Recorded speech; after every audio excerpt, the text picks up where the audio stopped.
ಕನ್ನಡದ ನಂಬರ್ 1 ದಿನಪತ್ರಿಕೆ ವಿಜಯವಾಣಿಯಲ್ಲಿ ಪ್ರಕಟವಾಗಿರುವ ಈ ದಿನದ ಮಹತ್ವದ ಸುದ್ದಿಗಳನ್ನೊಮ್ಮೆ ನೋಡೋಣ.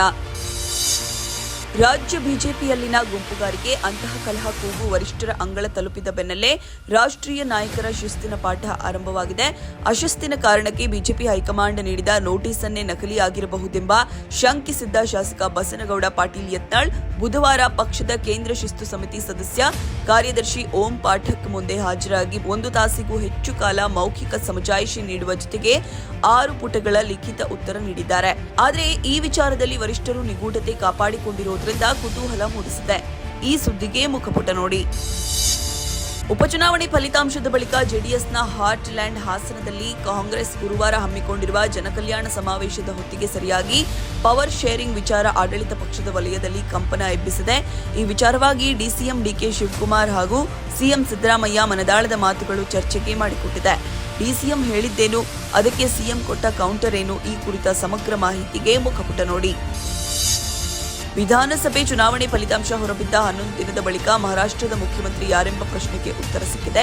ಬಿಜೆಪಿ ನಾಯಕ ದೇವೇಂದ್ರ ಫಡ್ನವೀಸ್ಗೆ ಮಹಾರಾಷ್ಟ್ರದ ಚುಕ್ಕಾಣಿ ನೀಡಲು ಬಿಜೆಪಿ ಶಾಸಕಾಂಗ ಪಕ್ಷದ ಸಭೆ ನಿರ್ಣಯಿಸಿದೆ.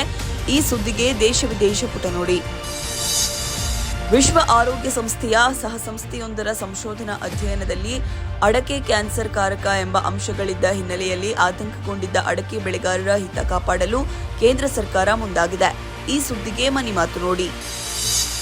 ಇಂದು ವಿಶ್ವ ಮಣ್ಣಿನ ದಿನ. ಮಳೆಯಾಶ್ರಯದ ಭೂಮಿಯ ಪೈಕಿ 37.41 ಲಕ್ಷ ಹೆಕ್ಟೇರ್ನಲ್ಲಿ ಲವತ್ತತೆ ಹೆಚ್ಚಿಸುವ ಉದ್ದೇಶದಿಂದ ಸರ್ಕಾರ ಮುಂದಿನ ಬಜೆಟ್ನಲ್ಲೂ ಭೂ ಸಂಪನ್ಮೂಲ ಸಮೀಕ್ಷೆಗೆ ಮುಂದಾಗಿದೆ.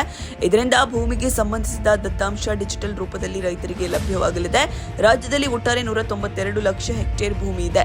ಅದರಲ್ಲಿ 119.94 ಲಕ್ಷ ಹೆಕ್ಟೇರ್ ಕೃಷಿಗೆ ಬಳಕೆ ಮಾಡಲಾಗ್ತಾ ಇದೆ.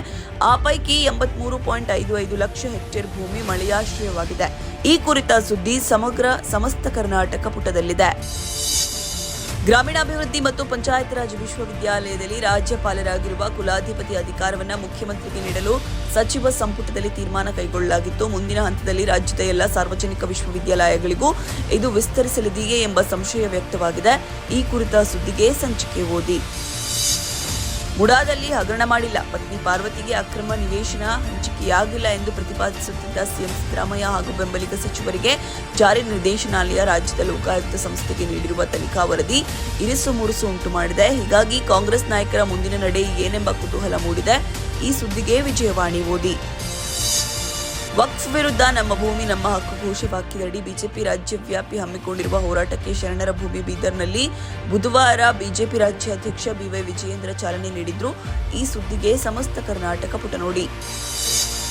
ಬುಧವಾರ ಶ್ರೀಹರಿಕೋಟಾ ಬಾಹ್ಯಾಕಾಶ ಕೇಂದ್ರದಿಂದ ನಭಕ್ಕೆ ನೆಗೆಯಬೇಕಿದ್ದ ಪ್ರೋಬಾ-3 ಬಾಹ್ಯಾಕಾಶ ನೌಕೆ ಉಡಾವಣೆ ಗುರುವಾರಕ್ಕೆ ಮುಂದೂಡಿಕೆಯಾಗಿದೆ. ತಾಂತ್ರಿಕ ಕಾರಣದಿಂದ ಈ ಬದಲಾವಣೆ ತರಲಾಗಿದೆ ಎಂದು ಭಾರತೀಯ ಬಾಹ್ಯಾಕಾಶ ಸಂಶೋಧನಾ ಸಂಸ್ಥೆ ಸ್ಪಷ್ಟನೆ ನೀಡಿದೆ. ಈ ಸುದ್ದಿಗೆ ವಿಜಯವಾಣಿ ಓದಿ. ಉತ್ತರ ಪ್ರದೇಶದ ಹಿಂಸಾಚಾರ ಪೀಡಿತ ಸಂಭಾಲ್ಗೆ ತೆರಳುವ ಲೋಕಸಭೆ ಪ್ರತಿಪಕ್ಷ ನಾಯಕ ರಾಹುಲ್ ಗಾಂಧಿ ಯತ್ನ ವಿಫಲವಾಗಿದೆ. ನವೆಂಬರ್ 24ರಂದು ನಡೆದಿದ್ದ ಹಿಂಸಾಚಾರದಲ್ಲಿ ಮೃತಪಟ್ಟವರ ಕುಟುಂಬಸ್ಥರ ಭೇಟಿಗಾಗಿ ರಾಹುಲ್ ಪ್ರಯಾಣ ಬೆಳೆಸಿದ್ರು. ಈ ಸುದ್ದಿಗೆ ದೇಶ ವಿದೇಶ ಪುಟ ನೋಡಿ.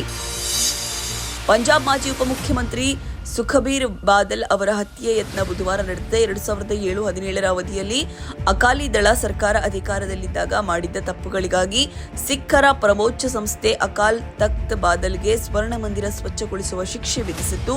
ಬುಧವಾರ ಬಾದಲ್ ಕೆಲಸ ಮಾಡುತ್ತಿದ್ದಾಗ ದುಷ್ಕರ್ಮಿಯೊಬ್ಬ ಗುಂಡು ಹಾರಿಸಿದ್ದಾನೆ. ಆದರೆ ಬಾದಲ್ಗೆ ಯಾವುದೇ ಅಪಾಯವಾಗಿಲ್ಲ. ಈ ಸುದ್ದಿ ಇಂದಿನ ಸಂಚಿಕೆಯಲ್ಲಿದೆ. ಅಲ್ಲು ಅರ್ಜುನ್ ರಶ್ಮಿಕಾ ಮಂದಣ್ಣ ಅಭಿನಯದ ಸುಕುಮಾರ್ ನಿರ್ದೇಶನದ ಪುಷ್ಪಾ 2 ದಿ ರೂಲ್ ಚಿತ್ರದ ಮುಂಜಾನೆ ಶೋಗಳನ್ನು ರದ್ದು ಮಾಡುವಂತೆ ಬೆಂಗಳೂರು ಜಿಲ್ಲಾಧಿಕಾರಿ ಜಗದೀಶ್ ಆದೇಶಿಸಿದ್ದಾರೆ.